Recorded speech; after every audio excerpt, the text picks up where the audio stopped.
Hey guys, what's up? It's Brittany here with Midwest Performance, and as we close out the year, we wanted to take a look back at our 10 best moments of 2018 on the Coffee with MP Show podcast.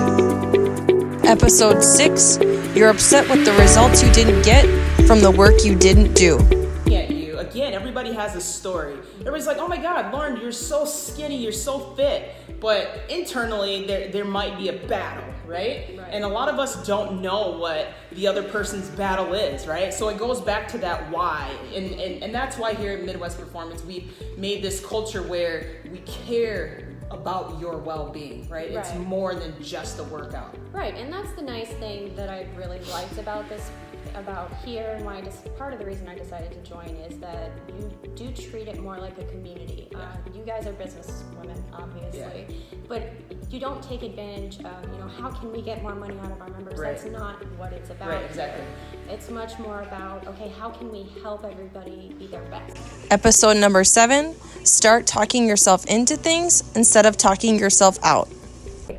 You can do anything for one day, and just kind of the reverse of that too. It's okay to have a bad day. You're not going to be perfect. You're human. You're going to have a bad day. You're going to eat too much. You're going to skip a workout. But just don't let that become what you do every day after that. So you have one bad day. You wake up the next day, it's a new day, another chance to make healthier food choices, make the choice to get back into the gym, and just take it one day at a time. That's probably the biggest piece of advice. And the other thing, just make sure you reward yourself. I know you talked about this a little bit in your Friday fitness tip, but that's something I do. So I have just on my phone, for every 5 pounds that I lose, I do a little something for myself, just small things. So when I lost 5 pounds, I got myself a new cell phone case, and then one of them was going out to get new gym shoes, or one of them was going to get a pedicure. So just little things like, hey, this was a cool thing that you accomplished. Celebrate that and do something for you. It doesn't have to be something huge where you're spending a lot of money or anything crazy, but just to motivate you, hey, yeah, I am doing a good job, and just remind yourself that. And I think. Episode number 8, how she lost 42 pounds in 12 weeks.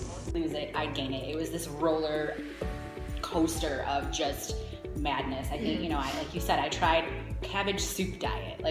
Who does that? That's disgusting. Yeah, that's disgusting. Did that. Okay. I did a Dr. Oz 21-day fix, something like that. Yeah, I lost a good amount of weight, and then I gained it all back tenfold, and then some more. And then I did juicing. I did isogenics. I've done Weight Watchers. I've done beach body stuff. I have tried anything and everything you can think of under the sun. Yeah, you lose the weight, but then it comes right back on. And I think that's when, at my heaviest, that was it. It was my breaking point. And again, here we are. Who knew good nutrition and exercise would get you to it? Right. And that was mind blown. Episode number 9, see why you're not losing weight and how to overcome it. How do you keep that positive mindset? I normally I don't know. It's it's a focus. It's a focus on a goal of not wanting to go back to where I was. And I think that's mainly the whole thing. It's you remember when you were feeling like that. Even back past November, I got sick, and I was literally out for about almost 3 months because I kept getting sick. Even then, it was just I felt weird not being here. I felt weird not being able, because it was to a point when I was out and about, finally could leave the house, and it was just walking up a flight of stairs. It was this, I'm going back. I can't go back to that. I don't want to go back to that. Even when I came to work out, and it was I had bronchitis and doing burpees, and I would be out of breath, hacking and coughing and stuff. And I remember Idiot telling me, well, do the burpees on the boxes. And I'm I can't go back to that. I'm not going to go back to that. I'm not going to. It's something about a fear of going back to the way that I was. And I'm I refuse to revert back to doing burpees on the box just because I can't do it. And it's I can't. So I keep pushing myself, and I like it. I really do. And it feels good not to have to. Episode number 10, how much pain are you willing to go through to be great? it varies from month to month, but it probably averages maybe once a month. You know, sometimes it's not at all, and like next month I have 3 trips. And so in the past, that would have been the excuse. I'm traveling, I can't eat right, whatever. But I refuse to let that be an excuse anymore. You know, I think traveling, I kind of split it into 2 things. There's business travel and there's vacation. And business travel is like any other day. Right. I mean, you know, if I'm going to be gone for 3 days, I pack workout clothes and I make sure I work out for 2 of them. And most of the time, it's like a run, you know, which is great. I mean, I travel all over the place, and it's a great way to see places. Because most of the time, I'm sitting in a conference room or in meetings all day. If I don't do a run, I won't see any of the city, you know. So I get to see things by doing that, and so I make sure that that's a priority.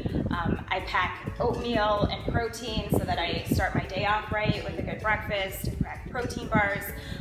A lot of times I'll have business dinners, and most of the time I know where it's going to be, and so I'll look at the menu ahead of time and I try and plan my day accordingly. So I treat those days like any other day, and I think that's kind of how you have to approach it. Now, when I go on vacation, it's different. I mean, I do treat myself. I'm there to relax and to have fun, and I will have a drink, and I will have a piece of cake or whatever, because that's life, right? Yeah. Episode 13, how to create a mindset of abundance. Tell yourself, try me, right? It's one of those things you have to be able to revert. I like that. Yes, revert. Can we quote that? Heck yeah, revert the bad and make it the good. So never see it as overcoming the adversity, right? So never see that as a setback. It's like, God, oh my God, why does this have to happen to me? And oh, I can't do this anymore. It's like, no, try me. That's where I like to shine. It's like, come on, okay, I got you. Let's do this. We're gonna do it. So Episode 20, find your internal motivation. The motivation is basically for myself. I'm motivated to keep going because this is basically my lifestyle now. I pretty much did it so I wouldn't die at a young age. You know, I was down that path. The dedication is, I learned it. Honestly, I learned it. You know, I told myself, I'm like, I have to do this. And then all your guys' videos that you do educated me, gave me the tools to keep going. And I don't cheat anymore. I used to cheat a lot, I'll be honest. I don't cheat. I mean, we went to Kansas City. I brought my own food. I worked out there. So it's a lifestyle now. Right. So tell me about the shift that happened for you with it becoming a lifestyle, because there are a lot of people in this world who start a fitness journey and they're like, I'm gonna do this, I'm gonna do this, I'm gonna do this, I'm gonna do this, and then they never do it. Like you said, I'm gonna do this, and you did it, and you executed. Episode 29, from fear to fierce. Work like I'm such an idiot, like it's just really hard to get out of that shell, but man, it's so worth it. It is so worth it, and it might not always come in the way you think. Be open to how it comes to you. Very true. So, I love that. right, I mean, so that would be step 2. Okay, I know we're talking a lot. I'll try to rein you in. Step 1, know who you are, understand who you are. Step 2, don't be afraid to ask for help. And then step 3, and these are all really hard for me, but this is probably the hardest, accept who you are. So not only knowing yourself and understanding, but accept it. Because there is a big difference. I can know myself till the day is long, but do I accept that? Am I okay with not being Superwoman? Episode number 35, how to have your cake and eat it too. I'm on insulin for my diabetes, and it's amazing how, well, first of all, how much your weight affects how much insulin you need, because your body produces resistance to the insulin, and so it's possible that I could maybe someday be off of insulin. When I started my weight loss, I was taking tons and tons of insulin, and I've reduced it by a quarter. I'm taking a quarter, 25% of the amount of insulin now. That's so that crazy. I was doing a year and a half ago. And that's a victory in itself. Like that's got to feel really good. That does feel really, really good. Yeah. I think that the cool thing about that is some people let diagnosis like that Episode number 39, Age is Just a Number. I'm going to share it, guys. I'm 51 years old. You'd never guess though, right? 51 years old. When I first walked in the door, I had my 49th birthday, and my daughter took a picture of me. They have the picture here. That was the turning point. Yeah. My daughter posted it, and I was super upset with what it looked like. Who's been there before? Yeah. I didn't want to go to a gym where people wouldn't really work out, and it was a social club. Don't kid, they're quite social here, but they're very supportive. I can't do everything everybody else can do, but they've got different modifications for everybody, and don't be afraid to ask. That's the motto here. Thanks for joining us today. If you like this episode, subscribe to our YouTube channel or find our podcast on iTunes, Google Play, Spotify, or wherever your favorite places to listen to podcasts might be. And if you really liked this episode, please leave a review for us on iTunes. Thanks, and we'll see you next week.